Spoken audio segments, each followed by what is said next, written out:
Hello friends, আসসালামু আলাইকুম। সবাই কেমন আছেন? আশা করি সবাই খুব ভালো আছেন। তো আজকে হচ্ছে ওর বাবা বাসায়, তো সে বলছিল আজকে নাকি আমাদের ফ্রাইড রাইস রান্না করে খাওয়াবে। তো এখানে কিন্তু অলরেডি সে রাইসটা সেদ্ধ করে নিয়েছে, বাট একটু বেশি হয়ে গেছে বলছিল।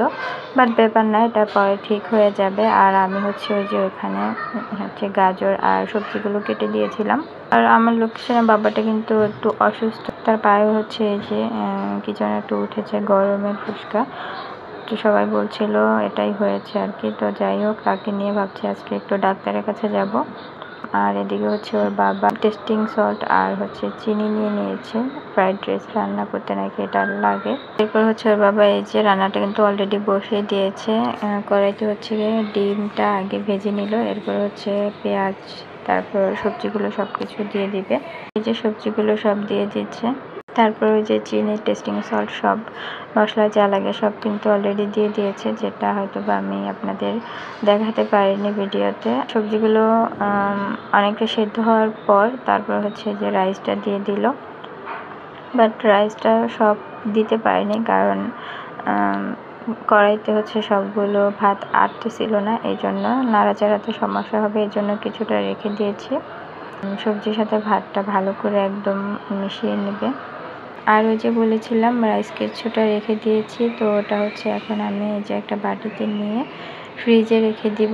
পরে এটা কিছু একটা করা যাবে, এখন ঠিক জানি না। তো অলরেডি কিন্তু রান্নাটা এখানে হয়ে গিয়েছে।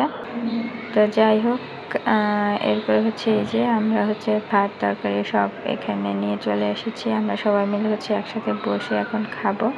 তো এখন হচ্ছে আমি যে প্লেটে ভাতগুলো বেড়ে নিচ্ছি, আম্মা হচ্ছে সবার প্লেটে প্লেটে তরকারি দিচ্ছিল। তো সবাইকে বেড়ে খাওয়াতে তার খুব ভালো লাগে, আর তার হাতে বেড়ে খেতে আমরাও খুব বেশি পছন্দ করি।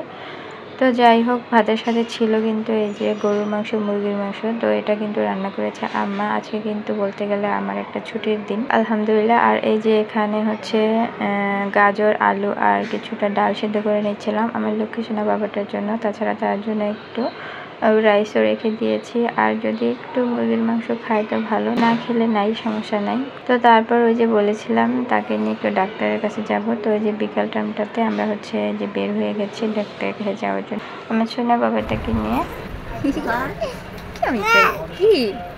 কি বলে আম্মা বলছিল ফুসকার জন্য নাকি হোমিওপ্যাথিক ওষুধ খাওয়ালে তাড়াতাড়ি ভালো হবে, এই জন্য হচ্ছে হোমিওপ্যাথি একটা ডাক্তারের কাছে চলে আসছে। সে তো একটু স্থির থাকবে না, সব জায়গায় যাবে, সব কিছু ধরবে। মানে উনি একটা বুড়ো মানুষ, একেবারে যদি হাঁটতে পারতো তাহলে যে কী করতো। যাই হোক, মাশাআল্লাহ।